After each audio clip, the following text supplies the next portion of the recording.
Hello friends, कैसे हैं आप सभी दोस्तों। मैं भारती गौतम, आप सभी का अपना दोस्त, आप सभी के अपने यूट्यूब चैनल परफेक्ट एजुकेशन में एक बार फिर से बहुत बहुत स्वागत है। दोस्तों, कल पिछली क्लास में हमने दो चरों वाले रैखिक समीकरणों को हल करने की कुछ विधियां बताई थी हमने, तो उनको हम थोड़ा रिपीट कर देते हैं और आगे उन विधियों के आधार पर कुछ क्वेश्चनों को और हल करते हैं। तो उनको हल करने से पहले हम क्या करेंगे, कुछ फॉर्मूले हैं, कुछ कंडीशंस हैं, उनको हम पहले बता देते हैं आपके लिए कि वो क्या कंडीशन हैं और उनको हम कैसे लागू करते हैं, अप्लाई करते हैं। तो उसको लिखने के लिए आप सबसे पहले अपने पास पेन कॉपी रख लीजिए और जो हम यहाँ पर लिखवाते हैं उनको बिल्कुल बारीकी से नोट करते जाइए।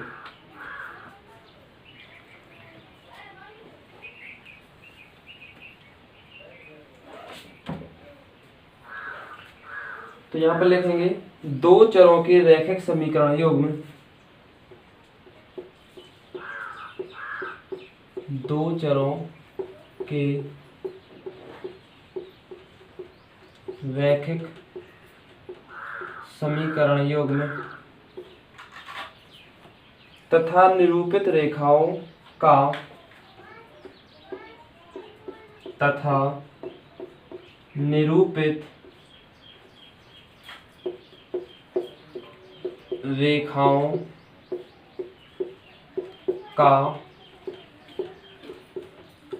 व्यवहार।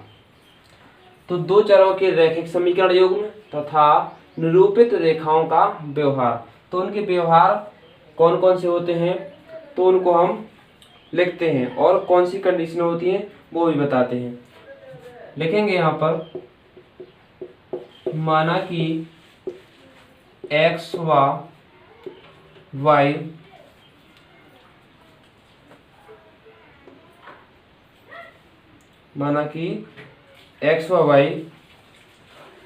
दो चरों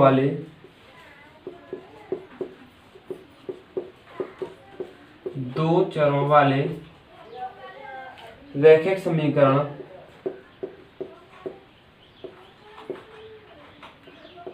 रैखिक समीकरण दिए गए हैं।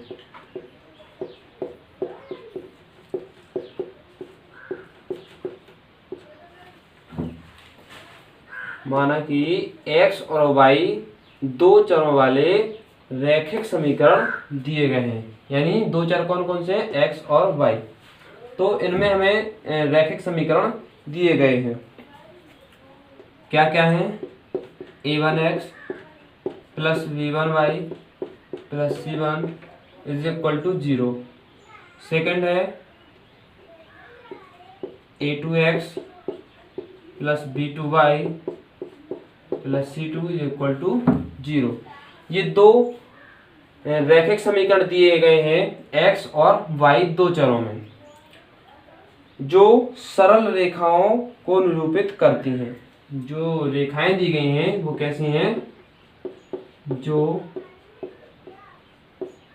सरल रेखाओं को निरूपित करती हैं।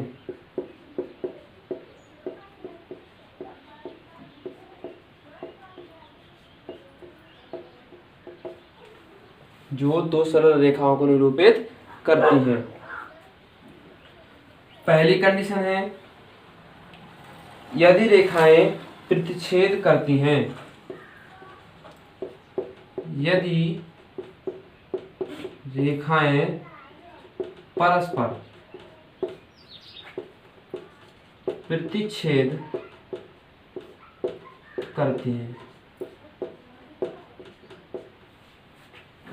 ठीक है, दोनों रेखाओं की तीन कंडीशन हो सकती हैं, या तो वो प्रतिच्छेद करेंगी, या एक दूसरे के संपाती होंगी, या एक दूसरे के समांतर होंगी।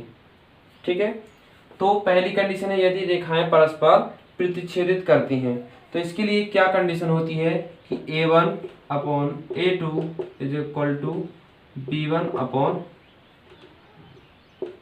b2, ये आपस में बराबर नहीं होंगे। यानी A1/A2 is not equal to B1/B2, यानी A1 और A2 का जो रेशियो है, अनुपात है, वो B1/B2 यानी B1 और B2 के रेशियो के बराबर नहीं होगा। दोनों के जो अनुपात होते हैं A1A2 B1B2 के अनुपात आपस में बराबर नहीं होंगे। ये पहली कंडीशन है, यदि जब रेखाएं परस्पर प्रतिच्छेदित करती हैं। अब दूसरी कंडीशन है कि जब रेखाएं समपाती हों। दूसरी कंडीशन है कि जब रेखाएं कैसी हों, समपाती।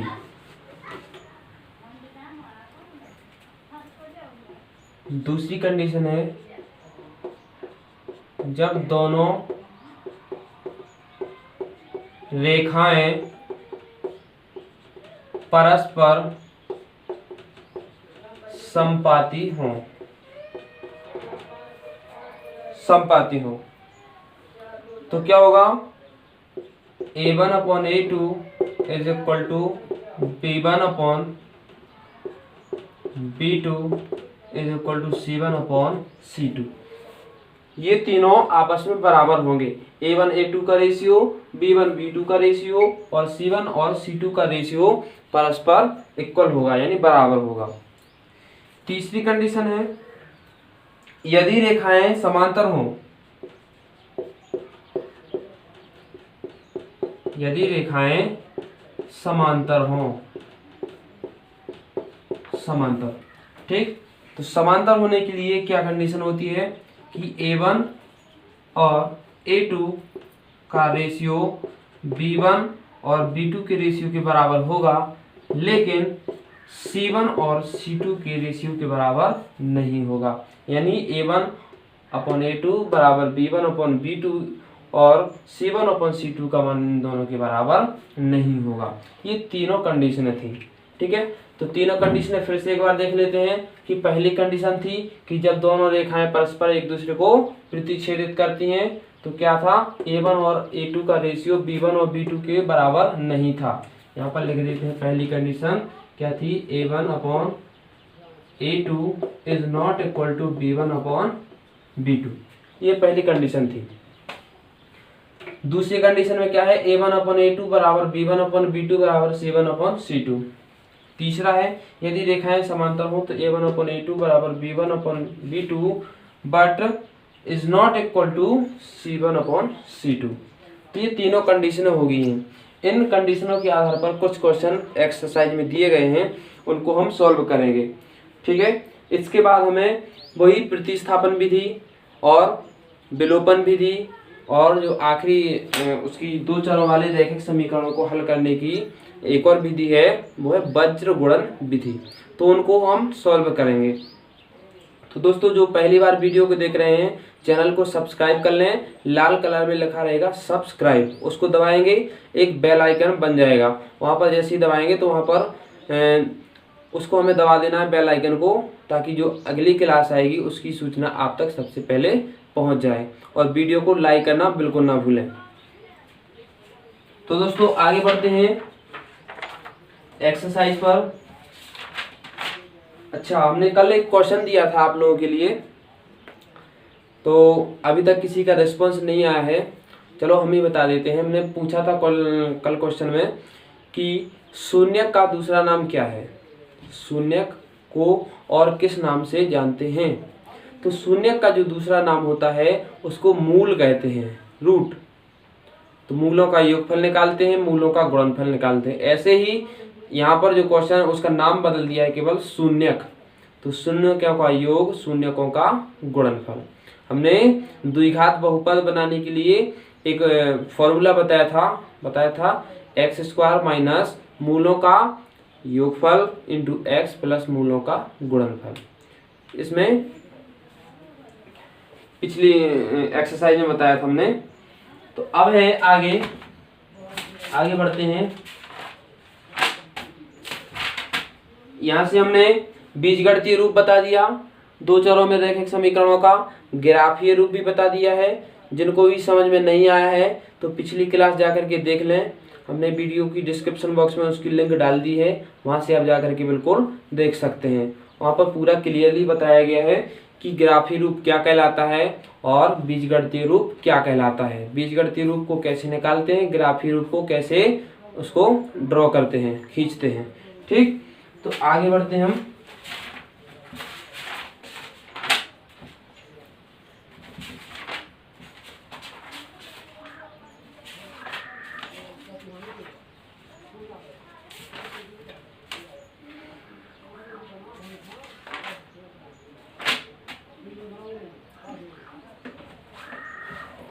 लिखा है निम्न रैखिक समीकरणों को प्रतिस्थापन विधि से हल कीजिए। प्रतिस्थापन विधि से हल करना है हमें, तो प्रतिस्थापन विधि से हम हल करते हैं। क्वेश्चन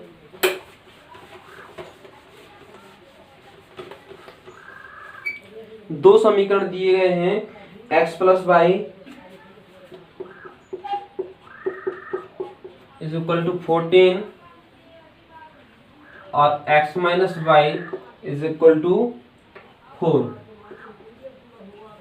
ये हो गया है x plus Y is equal to 14, x minus Y is equal to 4। तो इनको हमें प्रतिस्थापन विधि से हल करना है। तो इसको हम समीकरण 1 मान लेते हैं, इसको समीकरण 2 मान लेते हैं। लिख देंगे हम समीकरण 1 से, समीकरण 1 से तो क्या होगा, x is equal to 14 minus Y. X का ये मान निकाल लिया हमने, y का पक्षांतर कर दिया तो y उधर जाएगा माइनस का हो जाएगा, x is equal to 14 minus Y, ये आ गया है। अब क्या करेंगे, हम लिखेंगे समीकरण 2 में x का मान रखने पर, समीकरण 2 में हम x का मान रख देंगे। तो समीकरण 2 में क्या है x, तो x की जगह पर हम क्या लिख देंगे 14 माइनस वाई, और माइनस वाई यहाँ पर पहले से है, इज इक्वल टू 4। यहाँ पर हो जाएगा 14 minus Y minus Y minus के 2y is equal to 4। 2y को उधर ले जाएंगे, 4 को इधर लाएंगे, 14 minus 4 is equal to 2y। 14 में से 4 माइनस कर देंगे, 10 बचेगा 2y। तो यहाँ से y का मान निकल के आएगा 5। y का मान कितना आ गया 5। इसी प्रकार से हम जब y का मान ये निकल आया है तो y का मान हम इसमें रख देंगे समीकरण 1 से, समीकरण 1 से। तो x बराबर 14 माइनस y का मान कितना है 5। x बराबर कितना आ गया, 14 में से 5 माइनस कर देंगे, कितना आ जाएगा 9। इस प्रकार से ये हल हो गया इसका, x का मान आ गया 9 और y का मान आ गया 5। तो ये हो गई है प्रतिस्थापन विधि। ठीक है, तो आशा करता हूँ आप सभी के लिए प्रतिस्थापन विधि अच्छे से समझ आ गई होगी। तो ये प्रतिस्थापन विधि थी। इसी प्रकार से हम अन्य क्वेश्चनों को भी हल करते हैं। चलो और क्वेश्चन देखते हैं, एक दो उदाहरण और।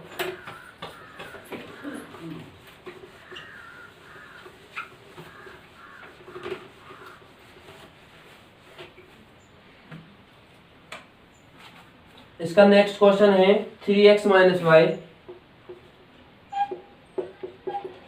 3x minus Y is equal to 3। Second इसका है 9x minus 3y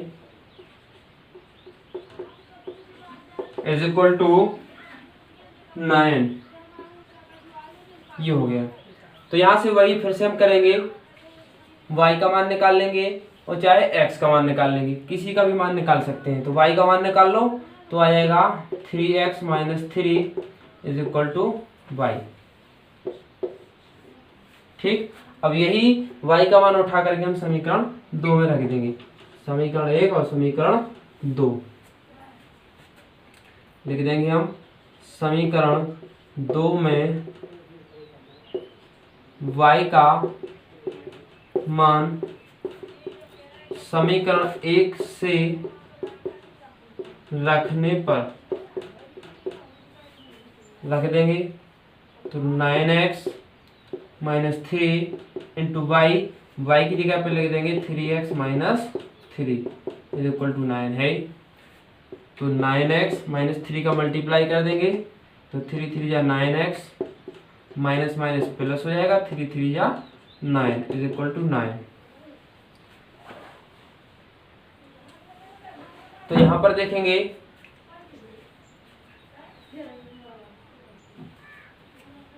9x minus के ये 9 से 9 कट जाएगा, 9x माइनस के 9x इज इक्वल टू, यहाँ पर 9 से 9 कैंसिल आउट हो गया है, आ गया 9 इज इक्वल टू 9। जब ऐसी कंडीशन आती है तो इसके लिए क्या करते हैं, इसके अनेकों हल प्राप्त हो जाते हैं, अनेक हल प्राप्त होंगे। तो यहाँ पर लिख देंगे दिए गए समीकरणों के अपरिमित अनेकों हल प्राप्त होंगे। जब भी ऐसी कंडीशन आती है कि दोनों साइड एक जैसी संख्याएं आ जाती हैं तो उनके अनेक हल प्राप्त हो जाते हैं। तो यहाँ पर हमें कुछ नहीं लिखना है, केवल इतना ही ये लाइन लिख देनी है, दिए गए समीकरणों के अपरिमित अनेकों हल प्राप्त होंगे। नेक्स्ट क्वेश्चन की ओर बढ़ते हैं।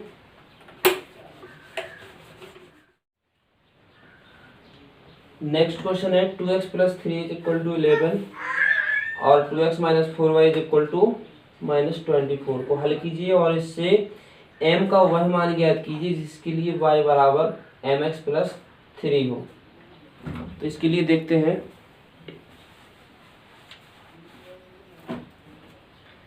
पहले समीकरणों को लिख लेते हैं। 2x plus 3y, 2x plus 3y is equal to 11 और जो दूसरा समीकरण दिया गया है 2x माइनस 4y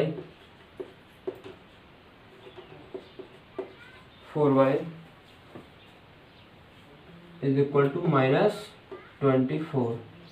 ये समीकरण 1 हो गया, ये समीकरण 2 हो गया है। तो हम वही प्रतिस्थापन विधि लगा देते हैं उसके लिए।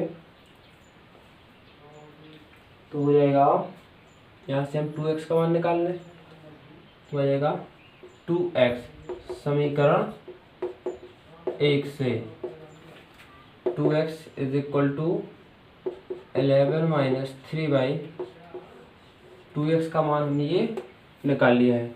समीकरण 2 में हम 2x का मान रख देंगे, 11 minus 3y minus 4y is equal to हो जाएगा माइनस 24।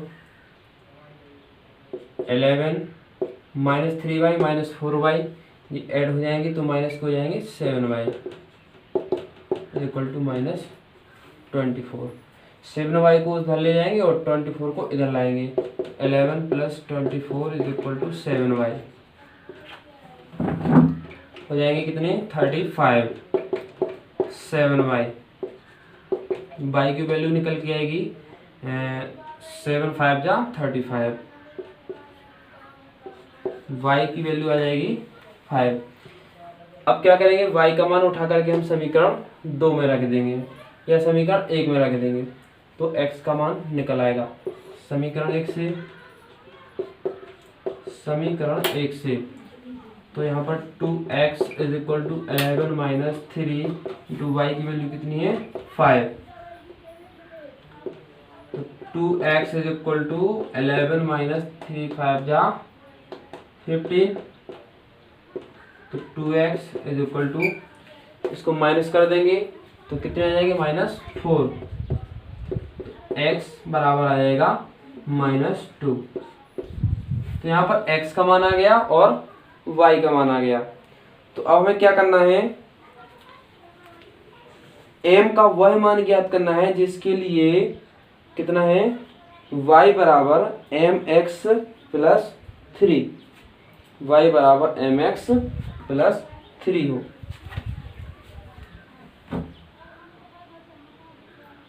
अब क्या करेंगे हम y बराबर mx प्लस 3 रख देंगे। तो y बराबर एम एक्स प्लस 3। तो y का मान कितना आएगा, कितना निकाला हमने 5, बराबर m इंटू एक्स का कितना निकाला है हमने -2 प्लस 3। यहाँ से हम m का मान निकाल लेंगे। m का मान कैसे निकलेगा, यहाँ से हो जाएगा, चलो इसको हम यहाँ पर लिख देते हैं 5, यहाँ पर नहीं दिख रहा है, इसको ऊपर से साफ कर देते हैं।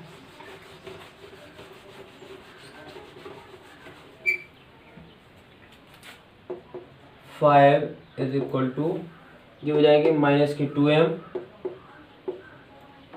और प्लस 3। 2m को इधर लाएंगे, 5 को इधर ले जाएंगे। 2m is equal to 3 minus 5m is equal to 3 में से 5 माइनस हो जाएंगे, 2 बचेंगे माइनस के, और ये 2 इधर डिवाइड कर देंगे इसको, तो आ जाएगा m का मान जो निकल के आया है -1। तो m का y मान जिसके लिए y बराबर एम एक्स प्लस 3 है, तो हमने x का मान पहले निकाल लिया है और y का मान निकाल लिया है। जो समीकरण दिया था उसमें हमने x और y के मान रख दिए, तो यहाँ से हमने m का भी मान निकाल लिया। तो इस प्रकार से हम, ये तो थी प्रतिस्थापन विधि।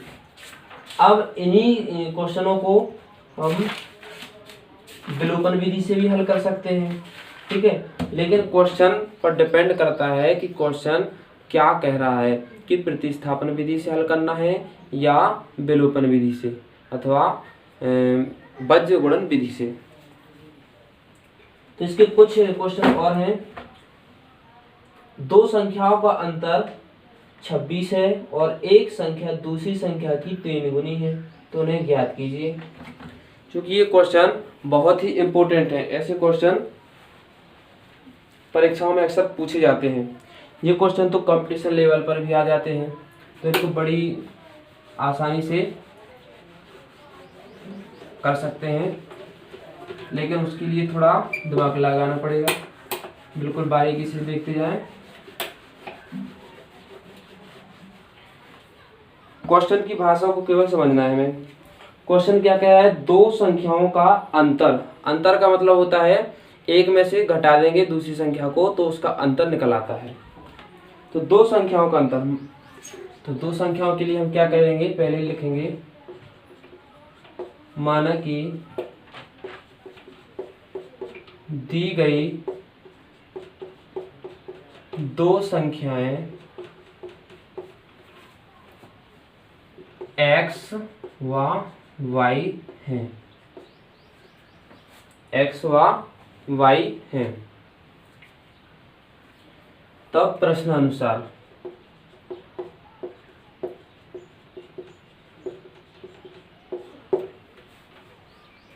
तो दो संख्याओं का अंतर यानी x माइनस वाई, कितना अंतर दिया है 26, समीकरण 1। फिर और एक संख्या दूसरी संख्या की 3 गुनी है, एक संख्या दूसरी संख्या की 3 गुनी है, तो x बराबर 3y, ये दूसरा समीकरण हो गया। एक संख्या दूसरी संख्या की 3 गुनी है, तो चाहे हम x बराबर 3y लिख लें और चाहे y बराबर 3x लिख लें, कुछ भी लिख सकते हैं। अब क्या करेंगे, x बराबर 3y आ गया, यहाँ से हम x की वैल्यू समीकरण 1 में रख देंगे, तो इसको हम लिख सकते हैं प्रतिस्थापन विधि से।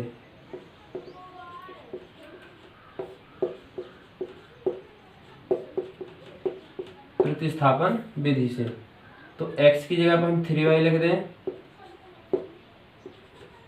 x की जगह पे 3y, जो x है ये, तो यहाँ से x की वैल्यू 3y उठाई, यहाँ पर रख दी 3y और माइनस की y पहले से इसमें बराबर 26। 3y में से y माइनस हो जाएगा 2y और यहाँ पर ये 26। y का मान कितना आ जाएगा, 2 से इसको भाग दे देंगे, 13 आ गया, y का मान 13। अब y का मान समीकरण 2 में रख देंगे हम, तो x बराबर 3 y का मान है 13, तो x बराबर 13 × 39। इन क्वेश्चनों की हम पुष्टि भी कर सकते हैं कि क्या कहा था उसने कि एक संख्या दूसरी संख्या की 3 गुनी है। एक संख्या 13 हो गई, दूसरी 39 हो गई, तो 13 3 39, 3 गुना 3 हो गया है। दूसरी कंडीशन क्या थी कि दोनों का अंतर 26 है, तो 39 और 13 में कितने का अंतर है? 26 का ही है। घटा के देख लो, 39 से 13 घटाएंगे, यहाँ पर 6, यहाँ पर 2, 26 आ गया।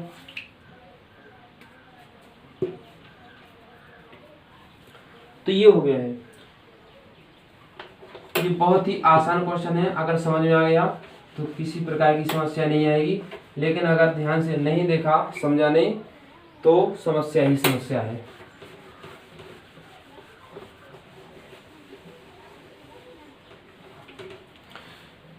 नेक्स्ट क्वेश्चन देखते हैं इसका।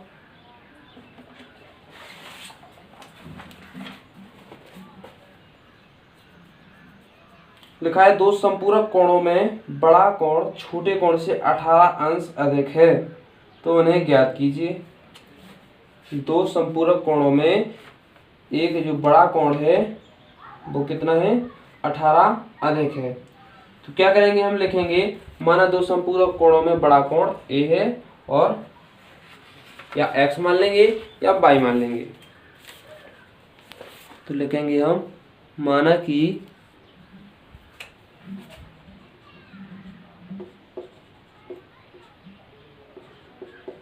दो कोणों में बड़ा कोण x अंश तथा छोटा कोण y अंश है, तब प्रश्नानुसार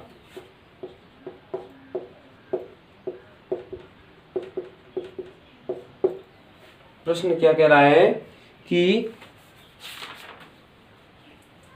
दो संपूरक कोणों में बड़ा कोण छोटे कोण से 18 अंश अधिक है। तो यहाँ पर हम लिख देंगे x अंश बराबर y अंश प्लस 18 अंश। ये हो गया है, ठीक। तो यहाँ से हम क्या करेंगे, ये 18 अंश हो गया है और दूसरा कोण कह रहा है कि क्या है, कौन से कोण है ये? संपूरक कोण।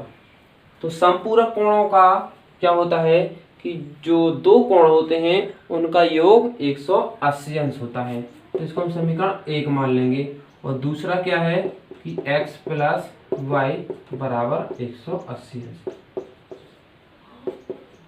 ये संपूरक की कंडीशन होती है, संपूरक कोणों की स्थिति होती है। जब संपूरक कोण दिए रहते हैं तो उनका मतलब होता है कि जो दिए गए कोण हैं उनका योग 180 अंश होता है, ठीक है, संपूरक के लिए, ठीक है। तो ये x प्लस वाई बराबर हो गया 180 अंश और x बराबर वाई प्लस 18। तो ये दो समीकरण फिर से मिल गए हैं।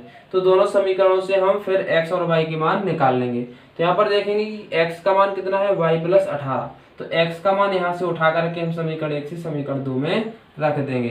तो आ जाएगा y प्लस 18 प्लस y बराबर 180। तो y और y जुड़ जाएंगे, 2y बराबर 18 उधर चले जाएंगे तो घट जाएंगे, तो कितने बचेंगे 162। अब यहाँ से y का मान निकाल लें, 2 यहाँ से डिवाइड कर देंगे 162 को, तो कितने आएंगे 2 8 16, 2 एकम 2, यानी y का मान आ गया 81, ठीक।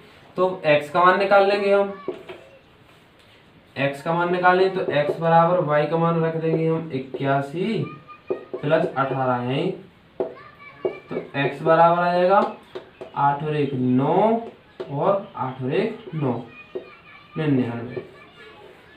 तो इस प्रकार से x और y का मान निकाल लिया हमने। कौन सी विधि से? प्रतिस्थापन विधि से। तो ये सारे के सारे क्वेश्चन कैसे हो रहे हैं? प्रतिस्थापन विधि से।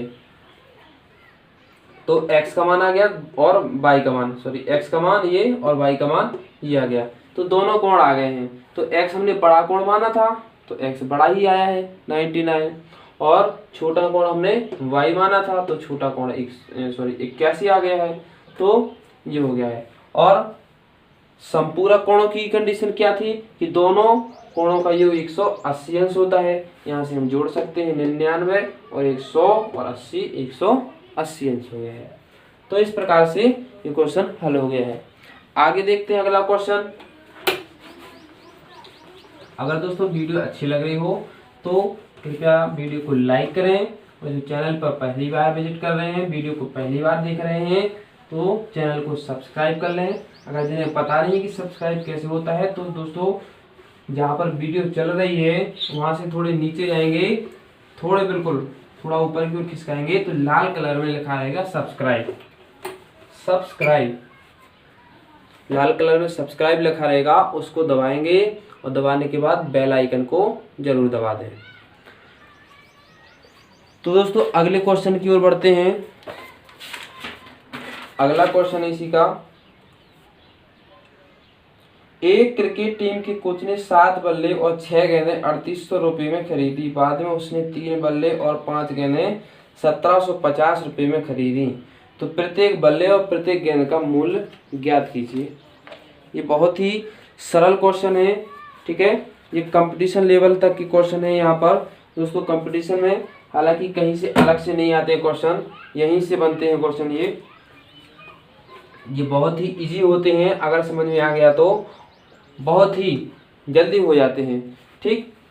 तो क्वेश्चन क्या है, क्रिकेट टीम के कोच ने 7 बल्ले और 6 गेंदें, 7 बल्ले और 6 गेंदें। तो पहले हम एक लाइन लिख लेते हैं। माना कि एक बल्ले का मूल्य x रुपये तथा एक गेंद का मूल्य y रुपये है, ठीक है, y रुपये है।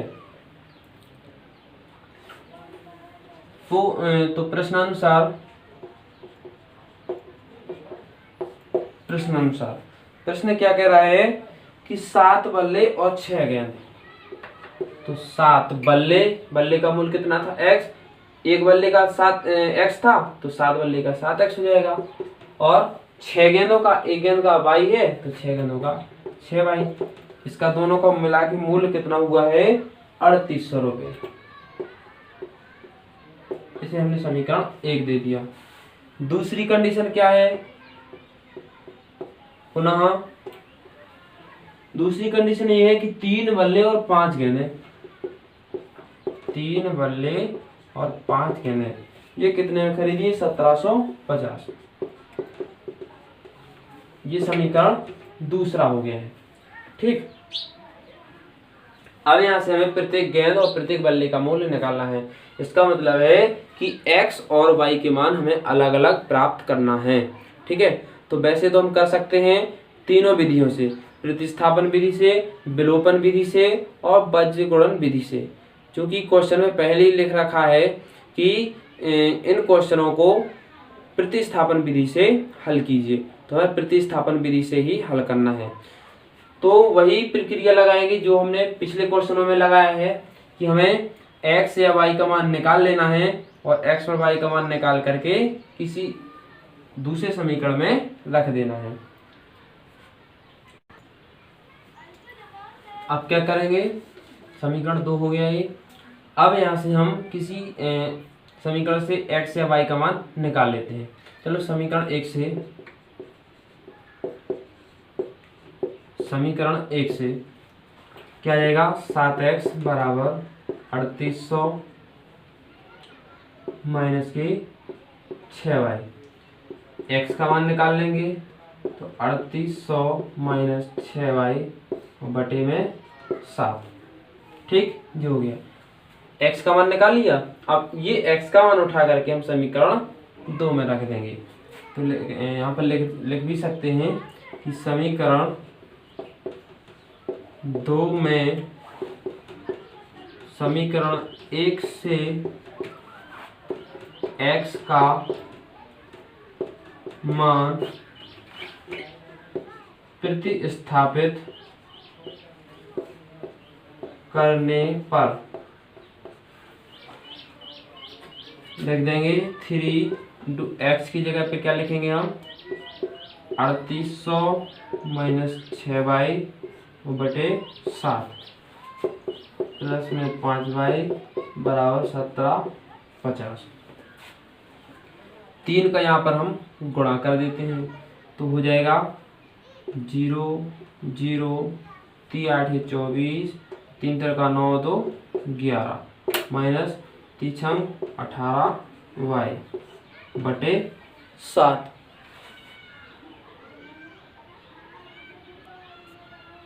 ठीक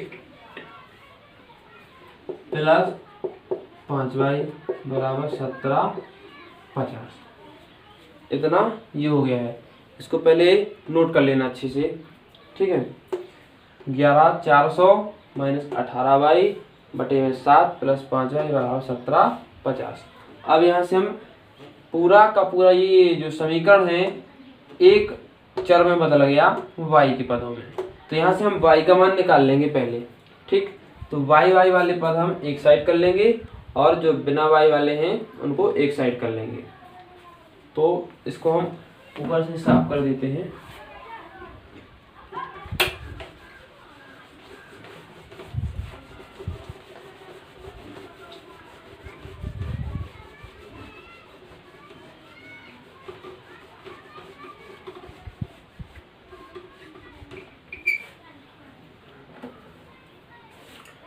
तो क्या हो जाएगा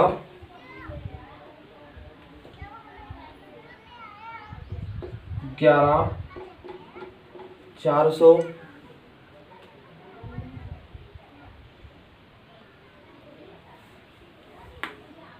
माइनस 18y बटे 7 प्लस 5y बराबर 1750। इसके बटे में एक कर लेंगे, लास्ट आ जाएगा 7, ये 11400 माइनस 18y प्लस 7 पन्ना 35y और बराबर 1750। तो 11400 माइनस अब 35y है 18y है, तो 35y में से 18y माइनस कर देंगे तो कितना हो जाएगा 15 में से 8 गए 7 बचे और 2 में से 3 में से 2 गए 1 बचे 17y बचे। यहाँ पर प्लस का बचेगा क्योंकि बड़ी संख्या प्लस की है। बराबर जो 7 भाग में थे वो यहाँ पर जाएंगे गुणा में हो जाएंगे, तो 0 7 पर 9 35 7 से 49 49 और 3 42 और 7 एकम 7 4 11 17y बराबर 11 250 और माइनस की 11 400 17y बराबर, इसमें से हम इसको घटा देंगे, ठीक। यहाँ पर थोड़ी सी मिस्टेक हुई है, 7 का जब गुणा करेंगे यहाँ पर 12250 आएंगे 12250। यहाँ से इसको हम माइनस कर देंगे। अब 0 से 0 5 के 5 और 2 यानी 12 में से 4 जाएंगे 8 बचेंगे और यहाँ पर कितने बचेंगे 850 बचेंगे, ठीक है। y का मान निकल के आएगा जो 1785, y का मान आ जाएगा 50, y का मान कितना आ गया 50। अब जब y का मान 50 आ गया है तो हम y का मान उठा करके हम अगले समीकरण में रख देंगे, अन्य समीकरण में रख देंगे तो हम x का मान प्राप्त कर लेंगे। रख देंगे हम, तो हमने क्या माना था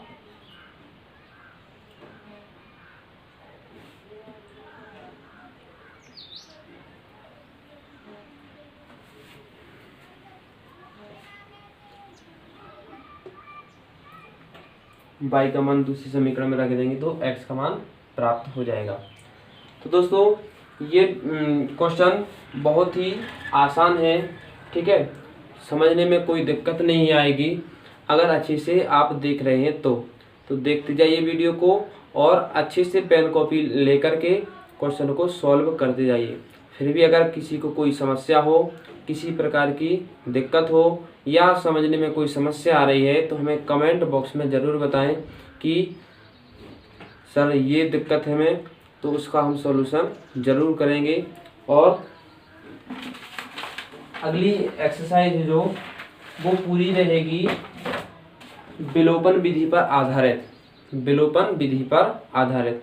इसमें जितने भी क्वेश्चन ये छूटे हैं हमने नहीं बताए हैं वो आप लोग करेंगे, आप लोगों के लिए छोड़ दिए हमने, क्योंकि ये बहुत ही आसान क्वेश्चन है। इनको हमने पहले बता दिया है, इनका जो बेस था वो हमने बता दिया है। अब इनके आधार पर आप कर सकते हैं आसानी से। अगर फिर भी क्वेश्चन हैं इनके बीच में तो हमें बताइए कमेंट में कि सर हम नहीं कर पा रहे हैं, आप और आगे बताइए, तो हम उसके लिए और आगे बता देंगे। तो अगली क्लास में हम जो प्रतिस्थापन के अलावा जो विलोपन विधि थी उसको भी बताएंगे, ठीक है। तो उसके आधार पर जितने भी क्वेश्चन रहेंगे वो हम बताएंगे। तो मिलते हैं अगली वीडियो में। Thank you for watching this video.